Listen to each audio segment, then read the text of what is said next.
Okay, book nerds, welcome to another Facebook Live. And today we are with another awesome author. Like always, we are with Sonia Mehta, who is a veteran in this space, the children book space, especially. And she's the founder of Quadrum Solutions, which has worked in the children book space for a long time now. And I was speaking to her a little bit earlier, and she said that she also, kind of conceptualized the Bonvita quiz contest back in the day.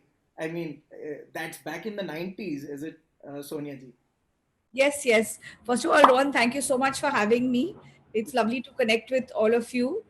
And we were just talking about it. The technology is amazing, and I can't believe that he's sitting in Dehradun, I'm sitting in Mumbai, and I hope our viewers are sitting all over Yeah, India. all around, all around. And I would like to first of all introduce the book, which is our protagonist today. Uh, this is the book. It's the Skill Builder series and the Grammar edition. And there are four levels in this. So this is level one. Then there is level two, right here, level three, and level four.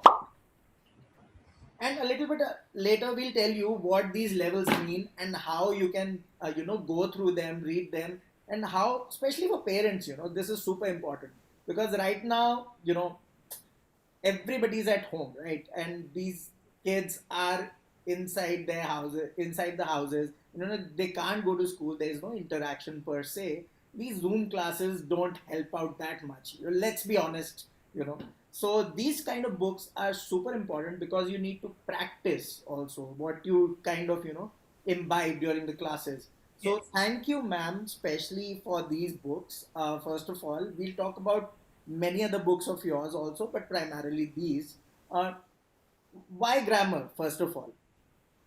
Okay, so this is actually Rohan. It's a part of a skill builder series, which is also encompasses math, science, and phonics. But one of the things that we felt is that there are two parts to this. I will talk about the skill builder part and then the grammar part also. Sure. So Yeah. touching on the skill builder part, I mean, why did we come up with the Yeah. skill builder series in particular? Uh, Stepping back for a minute, so we at Quadrum, as you mentioned, we have a company which I've started with my husband a while ago to create content for children in the educational space, Yeah. which we've done. And for the last several years, over a decade now, we have been creating educational content for educational publishers. That means creating textbooks Yeah. as well as supplementary books. Yeah. So when we were in touch with Penguin at Puffin, Yeah. and we actually came up with this together. We initiated the whole Puffin Learning series, Okay. which was creating a series of books which are supplementary. Yeah. Which are not necessarily textbooks. In fact, they are not textbooks, Yeah. but they bring in that educational and the learning value which parents can give their children at home Okay. in addition to what they're doing in school. Okay. So, what is the difference between the two?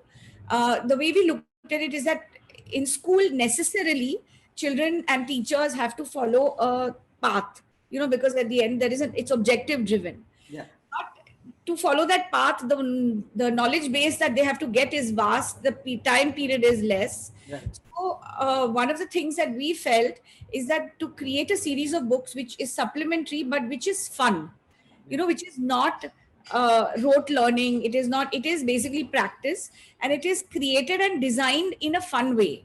Yeah. That brings me to the skill builder specifically. Yeah. So, as you would probably know, that in today's day and age, academic knowledge is, of course, important, never to be discounted. True. But the softer skills, what the board calls the 21st century skills, Yeah. these have become very important. And these skills are basically things like decision making, conflict resolution, problem solving, Yeah. cooperation, working in teams, Yeah. communication, all of these things, Right. which are don't get covered as a subject at all True. because they are parallel. Yeah. So what we felt in the skill builder series is that if we look at the series in two axes, on the one axis is what they're practicing in the vertical subject, and on the other axis is the softer skills that they are getting exposed to as they learn the vertical skills. Yeah. So how did we apply it in, say, grammar? Yeah. In fact, we've applied it in all the subjects. We've got something called a skill chart, which is there in the beginning. Oh And yes. yes, so this is what differentiates it from being just another practice book. Yeah. So what we've identified is that in grammar, for example, there are the reading, writing, speaking skills, of course. Then there's punctuation, there's creative thinking, there's decision making, and problem solving. These are the 7 skills that we've identified. And every activity is given over here, and you know which skill the child is Right. getting exposed to while doing that activity. Wow. Apply this to science, there are different skills. There's research skills, there's observation, there's inference. Those are different skills. In math, there's computing skills. Yeah. So there are the common softer skills, and then there are the vertical skills. So that's why skill builder. That's why we've visualized this. And I have to say at this stage that I have curated it in the sense that conceptualized the idea with my fantastic team at Quadrim. Yeah. Then we have this bank of teachers who are vertically involved in the subject. They're actually teaching. Okay. So that is for skill builder. Now grammar is my first love. Well, English is my first love. And I feel that, when, as we were saying earlier, communication is important, but communication with confidence, with accuracy, gives you a lot of confidence as you grow. So if you know the right words, you know the right way to say it, it gives you a lot of confidence in the way you are, even as an adult. And the time to do it is now. So we felt that grammar is actually the backbone of the language, which is why we focused on grammar particularly. But as I said, talking about English, the skill builder also has phonics, which is technically also a part of grammar. It's also English. Yeah. So that's how we did skill builder and grammar. To a long answer to your little question. No, it was on point. And somebody in the comments is asking, Alok Kumar Swain is asking, like, these books are for whom? Okay. If you missed it, it's, of course, they are for children. Like, of course, ma'am will answer that. But, I went through all the books and I kind of felt good because a lot of these concepts are underrated, right? I mean, in the sense, at our age, we think we know these, but do you actually know these? So that was something which I was surprised by, because so it has to be very on point. Grammar is so damn important. And I see this list: reading skills, writing skills, speaking, punctuation, creative. This is all of GRE and GMAT right here. I mean, it's not written anywhere, but Yeah, correct. it's just a building block towards those bigger things, right? Exactly. That's absolutely right. Because, the other thing that I wanted to say about grammar, I would say, is that so there is the technical part of grammar, which you're doing in school. Yeah. Say, what are your verb transitions? What is this? How do you convert a sentence? How do you analyze a sentence? All of that is the technical part. Yeah. But today, although my first language is English, I would say, because I write in English, I think and speak, and everything is English. Yeah. If you ask me the technical aspects, how to conjugate a verb, on the top of my head is not important. Right. But it has become so intuitive to me that I will know when something is wrong. Yeah. I know what is right. Yeah. I know when to say she had done this vis-a-vis she has done this, or she had to have done this. I know it intuitively. But you talk to me about participles and past participles, and I don't remember that. Yeah. And it's not required for me because I have internalized it. Yeah. Now, one of the ways of internalizing is by use and practice. How many of us so many of us know our let's take our parents, for example, because this happens to be English, but grammar is important in all languages, right? I mean, it's the foundation of every language. Of course. Even if we talk about our parents, maybe they talk Gujarati or Marathi or Hindi or Bengali or whatever the language is. Their language must be very good, but how much they know the technical grammar, it doesn't matter. It's because they've been speaking it, they've been hearing it, they've been using it all the time, that they've mastered the language. So these books, we are trying to get children to use it, to practice it, and do it in a fun way. Tell me, I mean, I know I don't know if we take it seriously, that seriously, especially in our society. What is the importance of spelling and vocabulary? Okay, in the today's day of social media, it is sadly disintegrating. I know, I know, I know. But having said that, if you ask me what is the importance, it is I think it is a worldview. Okay, there will be those who will say, "Kya farak padta hai?" Right. You know, if you spell it right or spell it wrong or whatever, it Yeah. doesn't matter.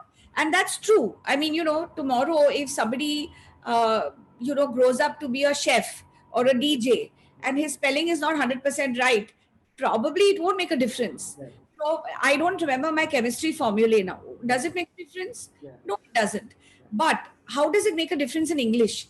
Today, for example, I get a job. I'm a 25-year-old Yeah. and I am applying for a job. Yeah. And in my resume, in my the way I write my letter, my English or my communication is incorrect. Yeah. It the receiver forms an opinion of me even before he has met me, True. right? Yeah. So there it comes into play that it's just smarter. Yeah. It's not the end of the world. Yeah. It's not that, you know, somebody whose grammar is not great is not going to be a success in life. Not true at all. Yeah. But it gives you a greater chance, it gives you greater confidence. Yeah. And it you know, you are just more your own. You have, it's a strength. Yeah. It's not a imperative, but it's a strength. That's how I would put it. Yeah, I mean, on page, especially in the second edition, on page 15, let's look at page 15 for once. You are mentioning color the pronouns, and Yes. why use color? Because I haven't heard of this before. Why use color? And in several places across the editions, color has been used a lot to kind Yes. of, it's perhaps I didn't understand it completely. That's why I wanted to know. So, you know, the color is just the interaction for the child, right? Now, what happens is children at this age, give them a set of crayons and they immediately want to start coloring. Right. They enjoy the process. Yeah. So, if you give them something to do on the page that they enjoy, and while they're doing it, they're actually learning pronouns. Yeah. You know, give them a book of coloring, a coloring book, and they'd probably love to color. But here what is happening is they're learning softer skills along the way. They're learning to color within inside the lines. They're learning what is a pronoun because they're taking a decision as what they should color. Yeah. And they're not, it doesn't feel like work to them. Yeah. It feels like fun. You know, I mean, today I know that with my granddaughter, if I want to keep her busy, I give her a bunch of crayons and I give her some pages and I say, Karo, half an hour is taken care of. Yeah. So when I give her the same crayons and I say, come on, color this, it is fun for her. It is not a chore. It is not she's not sitting in school. She's having fun. So that was one of the main objectives of this series, is that children should, you know, there is a concept which I absolutely love. It is called learning by stealth. Okay. That they don't know they're learning. If you tell them, "Abhi ye baith ke seekho," you Yeah. might find resistance. But if you tell them you have fun, and they don't even know they're learning, True. but they're learning. So it's learning by stealth. So I that's think that would be true for adults also. Let me be honest. Because if you try to teach someone something, people don't want to follow it.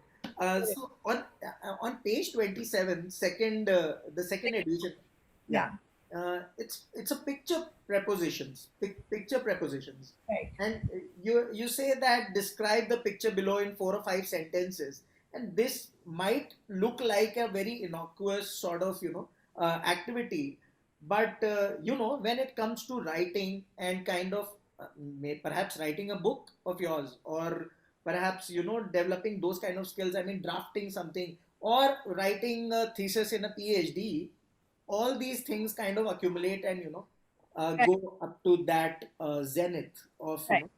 execution. So why have you and in many places this is happening, utilizing pictures to kind of engaging the student. So, you know, just to show our readers, this is the picture, this is the image that he's talking This is what about. I'm talking about. Yeah, this one. So you can have a look, perhaps you can have a look and kind of understand what I'm talking about. Right. So, the objective of this is to learn prepositions, Yeah, on, under, whatever you want to say. yeah, Now, what are the softer skills? Because I mentioned this earlier, that we are teaching them observation. yeah, Now we don't have to say that in so many words, right? We're also teaching them what happens in a classroom. yeah, So they are studying this, and they're encouraging their creativity, because there's no right or wrong in this. yeah, So somebody might observe that there are six children yeah, sitting on a chair. Somebody might say that the hair on the teacher's head is brown. yeah. you know Both are right, Yes, but giving the leash of creativity, we're allowing them to fly. right, right.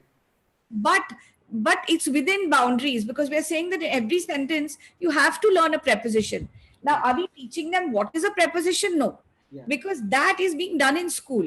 yeah, So, which is where we've also leveled this, in that sense that the parents will decide, based on what their children are doing in yeah, school, at what level the child is. yeah. you know So, Sonia ji, one more question, and I am a parent of two girls, and I'm always kind of worried. I watch a lot of parents kind of force their children, and even on Zoom calls, it's happening. They are trying to achieve perfection for them. For Yes. example, the teacher says that do this activity. It's a very simple example, real life example. I'm asking you that the teacher is so good, they are doing their job perfectly. Let me be very honest, but I feel that the parents are kind of pushing their children too hard. I mean, they why do you want to achieve perfection?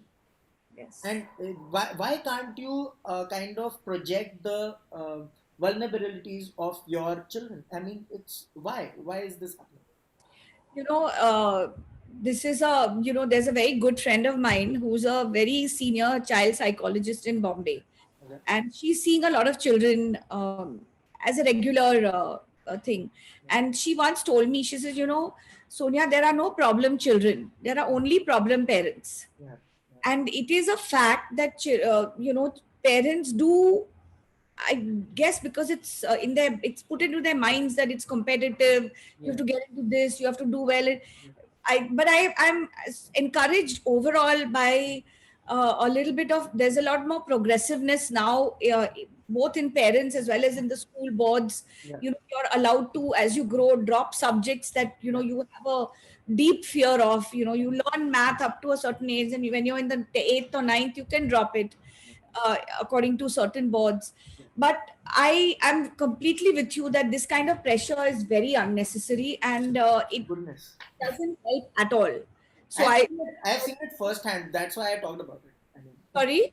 I've seen it firsthand happening as of now. No, so I will say this to parents, any parents who are listening, because not only as an author, but as a mother and now a grandmother, I can absolutely vouch for the fact that standing first or second or third in school is immaterial. Yeah, You have to, Mark Twain is supposed to have said this quote, which I absolutely love.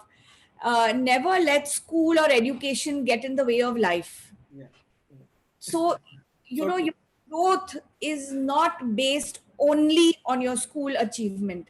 Yeah, I am not saying let it go, yeah. but don't give it so much importance that, it causes negative pressure. Yeah, let's talk about your team. I mean, I really want to salute your team first of all, because this is one of the I feel that I have, like, in the past like 6 years I have read a lot of books, a lot of different genres, but for some reason I felt that this book to execute especially is the toughest.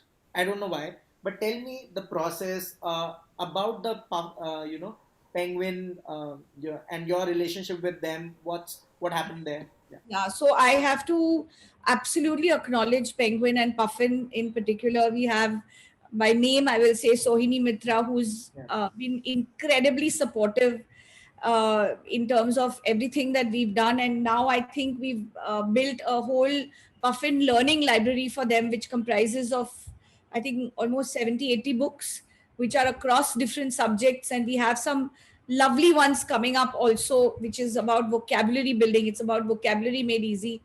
That's a series that's going to come out soon. So the Puffin team has been incredibly supportive and open to ideas, and we have an ongoing dialogue with them whenever we come up with a new idea, and they keep telling us what else do you have, what more do you have, Yeah. and of course they have a sales team who also is checking out the market to see Yeah. what will resonate with parents, what are the gap areas. Yeah. And coming to my team, I'm really happy to hear, and I'm sure they're all listening to this, and I hope they're all watching. We have a fantastic team. We're very lucky to have this team. Kunjli, who heads our team, Kunjli Majmudar, she actually works very closely with Puffin as well as with our teachers Okay. to create all the books. So at our end, the way we work is that, as I mentioned to you earlier, at Quadrum, we have worked in pure hardcore educational books for a very long time. Okay. So we actually have a large bank of teachers who we have worked with, who understand how to create a book. Yeah. Because teaching is one thing, but creating a book is a completely different True. mindset, because there is no classroom in front of you. Then there are the publishing do's and don'ts Yeah. that come into play. So we have editors who sit in the middle, who help the teacher convert the book into the publishing format, Yeah. as it were. Yeah. And we have a team of designers also Okay. who actually create but if you ask me about a process, one of the things that when we start a book, we have this discussion internally, we have a brainstorm at our end where we say that there are other activity books in the market. How is this different? Yeah. So what is our differentiator? What is our USP? So we actually spend a fair amount of time brainstorming on that to figure out. And in this case, the USP was this skill chart.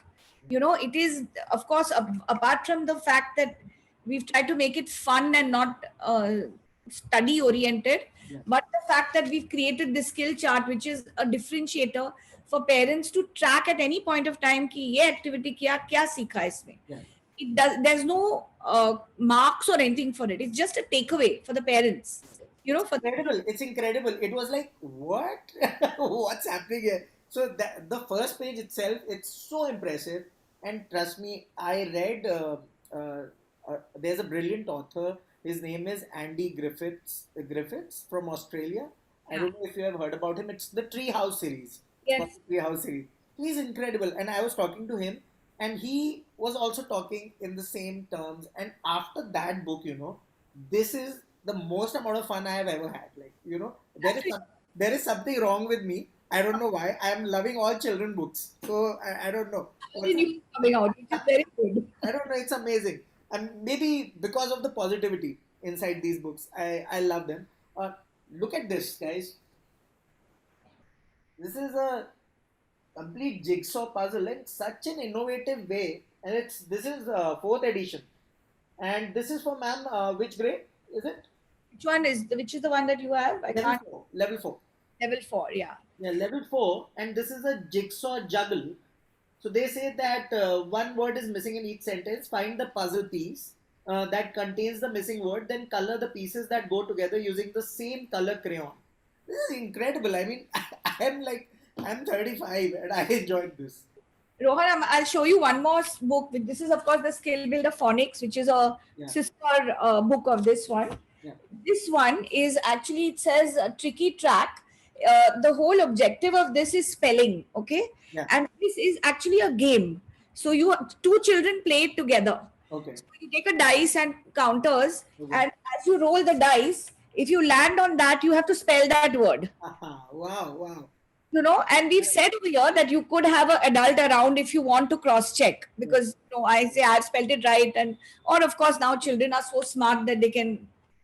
Oh yeah, they can look up things and Yeah, this is so two children can play, three children, and I have actually come across families playing this together. Wow. The parents and children, or the mother and child, or father and child, they play it together. So the whole idea is that these are not activities; they're almost like games, which children can do by themselves or with their parents. Drop.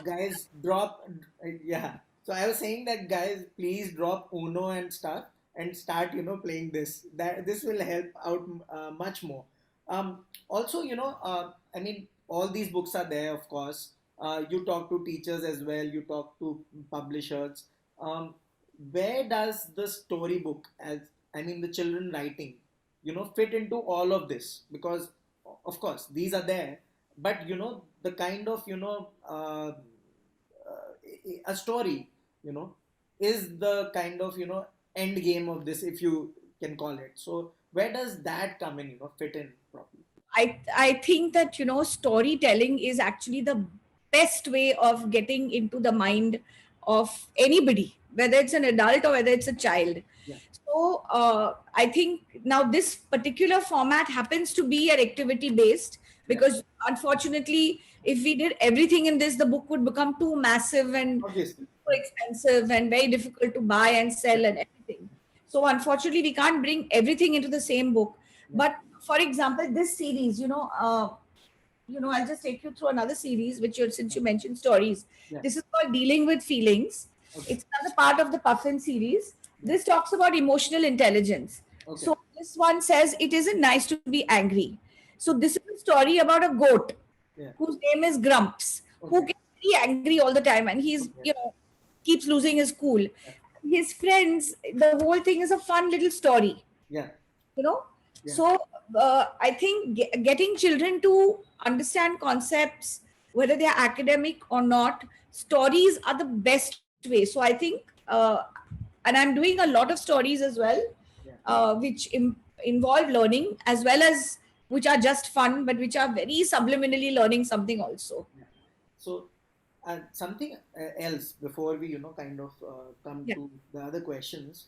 Look at this, guys. Which one is this? You all must have, this is level 3.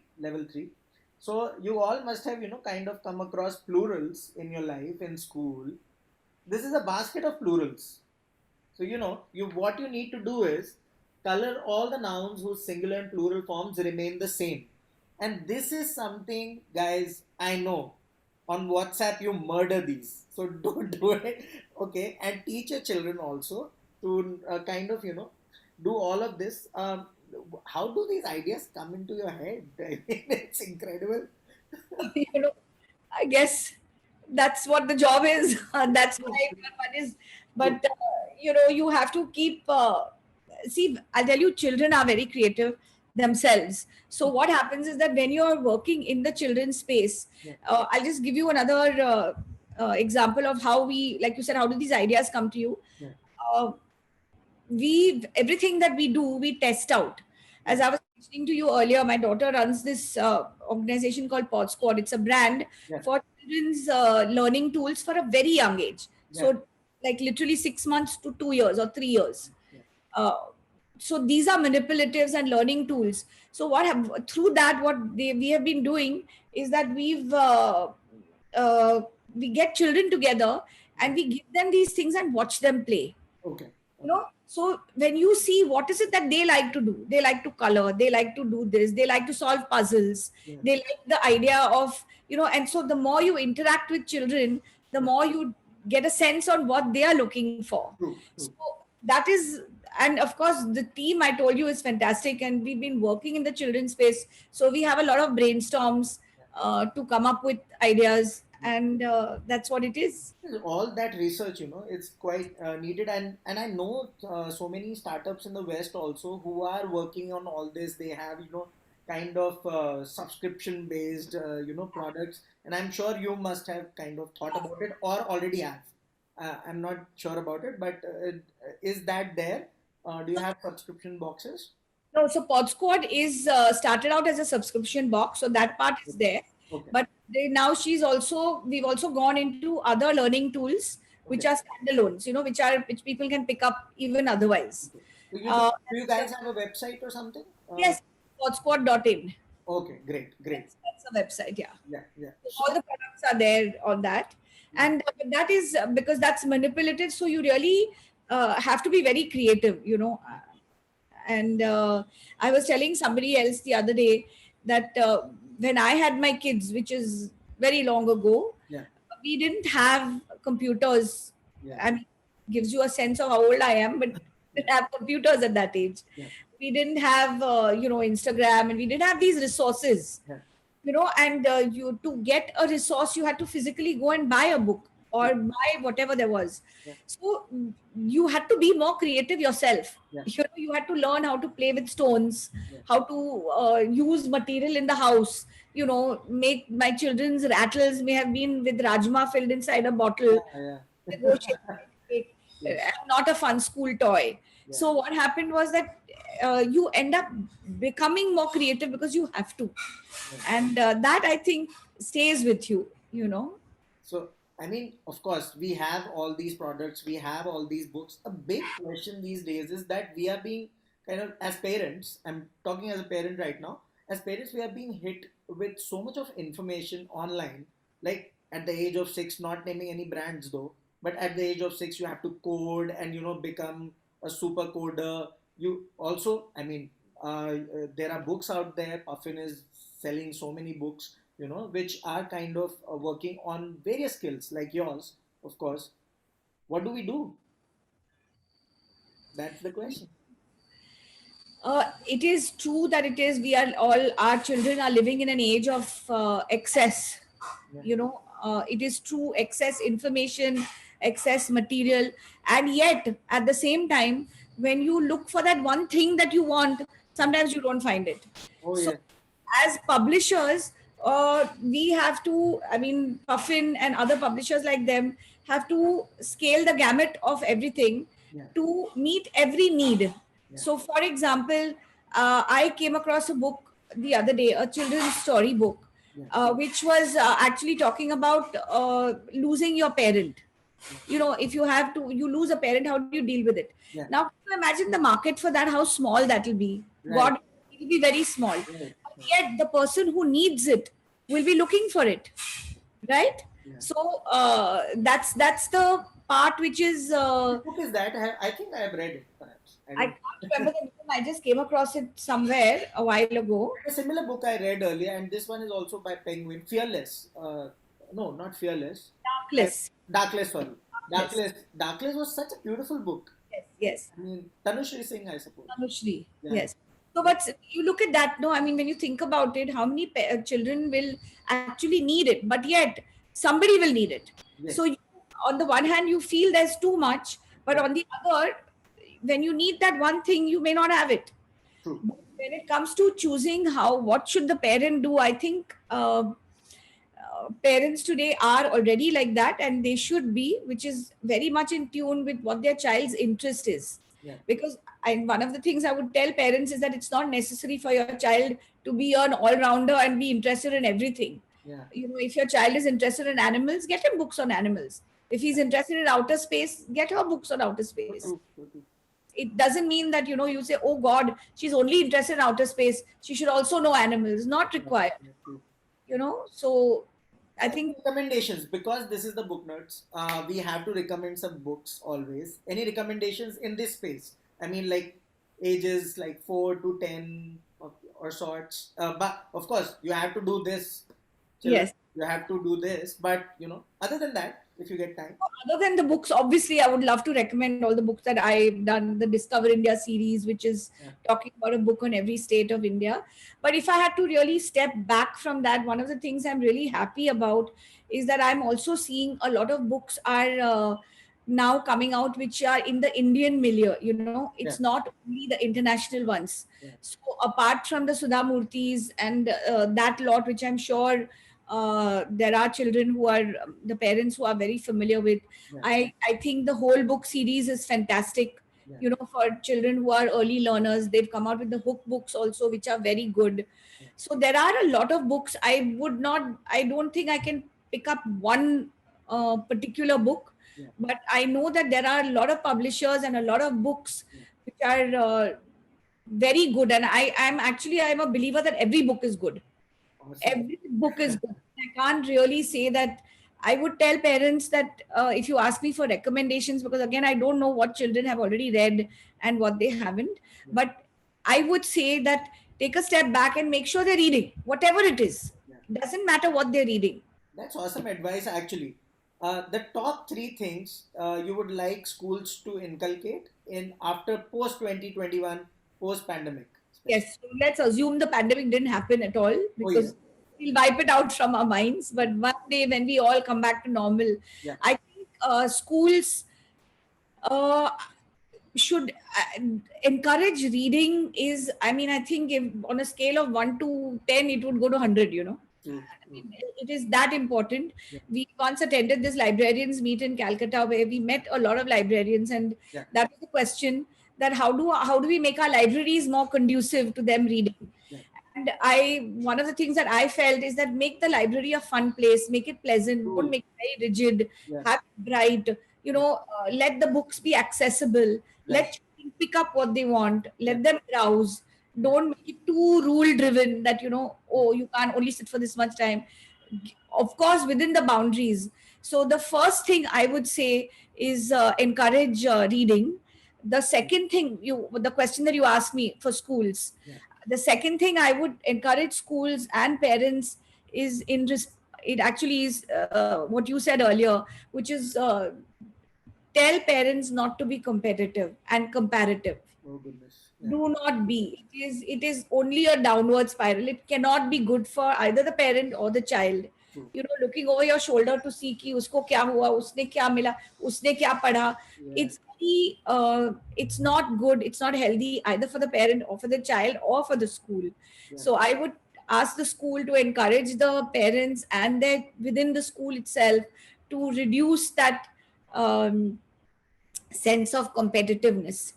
And I think the third thing, I think, which I would love to see, is for children to be a little more, fearless about what they ask, about what they want, and enjoy their learning process. You know, enjoy their learning process, really.